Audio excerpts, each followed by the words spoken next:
मैं कुतुब बोल रहा हूँ। भाई है कविता कृष्णन जी हिमायत देने आई है। ऊपर उठाइए ऊपर। दिल्ली से खुद बहुत पहले चला के आई है।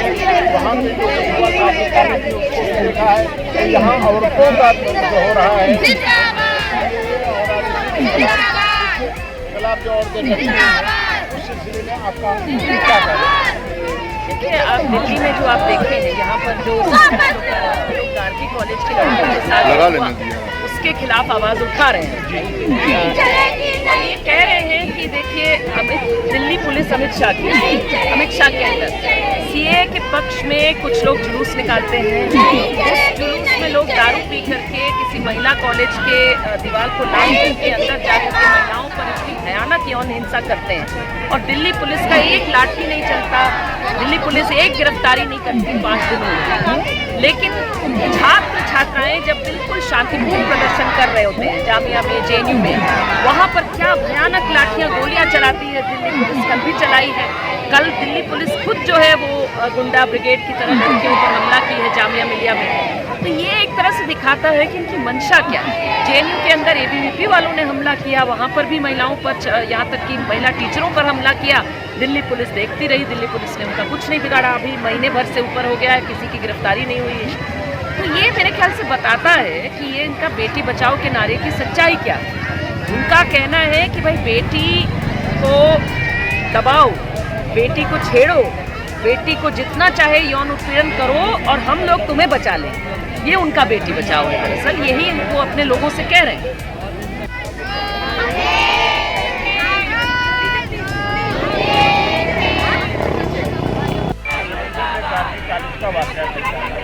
ममता जी, आप बहुत देख रही हैं, उनका मूवमेंट देख रही हैं, आपका क्या ख्याल है? बोलते हैं बेटी पढ़ाओ बेटी बचाओ करते हैं और चुपचाप अपने गुंडे भेजते जो राम का नाम लेके तरीके से महिलाओं के साथ बदतमीजी करते और उन महिलाओं की कोई सुनवाई नहीं। और यहाँ जो हमारी महिलाएं शांति से इतने दिनों से बैठी रहती, कहीं इनके कंबल छीन लेते हैं, इनका खाना छीन लेते हैं, कहीं अलाव में पानी डाल देते हैं, इनको बैठने नहीं देते हैं, तो इनको इतना परेशान किया जा रहा है। और रोज 100 महिलाओं के ऊपर FIR हो जाती है और जो 500 गुंडे जिन्होंने इतनी घटिया हरकतें करी उनके ऊपर एक FIR नहीं। ना हमारे गृह मंत्री कुछ बोल रहे हैं, ना उनकी पुलिस कुछ बोल रही है। उनको तो खुलेआम रखी है। तो ये पूरा सब सरकार की मर्जी से हो रहा है। जो भी कॉलेज में इस तरीके से लड़कियों के साथ हिंसा हो रही है, हम लोग इसकी मतलब एकदम तुरंत रिहाई की, मतलब उनके ऊपर तुरंत सख्त सजा दी जाए और इस तरीके से कार्रवाई की जाए, इसकी मांग कर रहे हैं। इसलिए हम लोग खड़े हैं। जो दहशतगर्दी है इसके पीछे भर्ती है, इसके पीछे भर्ती है। पूर्व मारूफ सोशल वर्कर और औरतों में बेदारी पैदा करने वाली तस्लीम साहिबा है। तस्लीम साहिबा, गार्गी कॉलेज में जो कुछ हुआ या प्रिंसिपल ने वहाँ के जो कुछ कहा, आप क्या उसके बारे में कहते हैं? देखिए, ये सोच हमारे समाज में लोगों के जहन में तो है, लड़की बाहर निकल रही है, लेकिन उसके बावजूद एक कानून बना हुआ है, उससे लोग डरते हैं और जो उनके दिमाग की जो गंदगी है वो दबाए रहते हैं। मोस्टली जो मुझे सकता है उसमें ज़्यादातर, लेकिन अब इस सरकार में वो चीज़ें बिल्कुल कानून किनारे हैं। जो लड़कियों को सेफ्टी देता है, उनकी सुरक्षा, ये लड़कियां अपना हक कहीं अलग से नहीं मांग रही, ये संविधान उनको हक दे रहा है, वो मांग रही है। तो इस सरकार में संविधान बिल्कुल किनारे कर दिया गया है। चाहे माइनॉरिटी की बात हो, चाहे लड़कियों की बात हो, और जो स्कूल कैंपस जहाँ हम सोचते हैं कि सुरक्षित जगह होगी, माँ बाप भी अपनी लड़कियों को भेजते हैं कि और कहीं मूवी देखने जाओ, मना कर देते हैं, पार्क में जाओ, लेकिन एक कॉलेज ऐसी जगह है जहाँ वो भेजते हैं। तो जो पेरेंट्स हैं उनका भी एक यकीन टूटा है और कहीं ना कहीं इसका असर लड़कियों की पढ़ाई और एजुकेशन पे भी पड़ सकता है कि उनकी पाबंदियाँ अब स्कूल जाने पे भी लगाई जाए।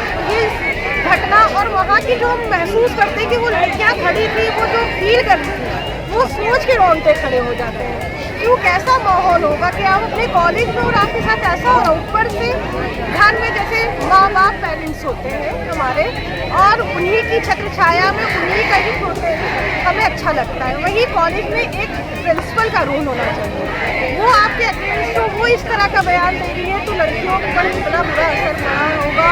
और ऊपर से कोई घटना सुन रहे हैं माँ बाप, उन पर बहुत ही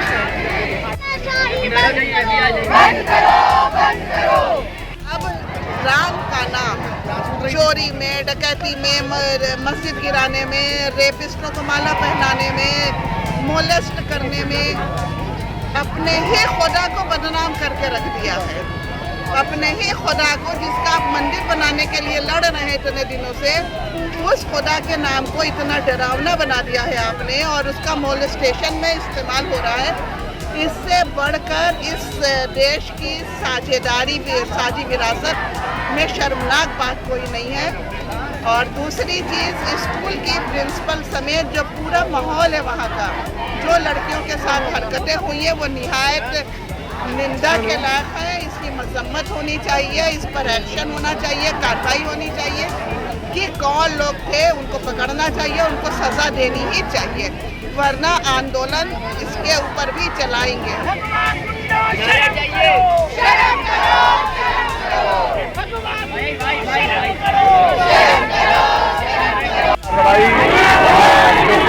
हुई है जेएनयू में, औरतों को जिस तरह से गार्गी कॉलेज में प्रचार किया गया, लड़कियों को, छात्राओं को।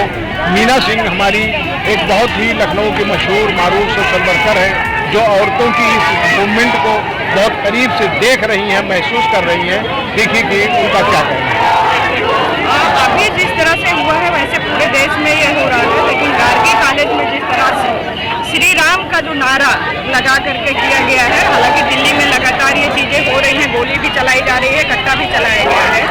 सवाल लेकिन यहाँ जरूर है, जिसको लेकर के मुझे चिंता भी हो रही है कि एक तरफ जहाँ हमारे जो सत्ता में इस समय हैं लोग, वो हिंदू राष्ट्र बनाने की तरफ अक्सर हैं, उन्होंने जहाँ शाहीन बाग को करंट देने की बात की थी, तो हालांकि उसका जवाब मिल गया है। लेकिन दूसरी तरफ ये चिंता और दुख की बात है कि जो गार्गी कॉलेज है, हम आप जानते हैं, वहाँ न सिर्फ हिंदू लड़कियाँ पढ़ती हैं, बल्कि वो गरीब लोग के बजाय वहाँ पे middle class, upper middle class के लोग भी, उनके बच्चियाँ भी वहाँ पे पढ़ती हैं।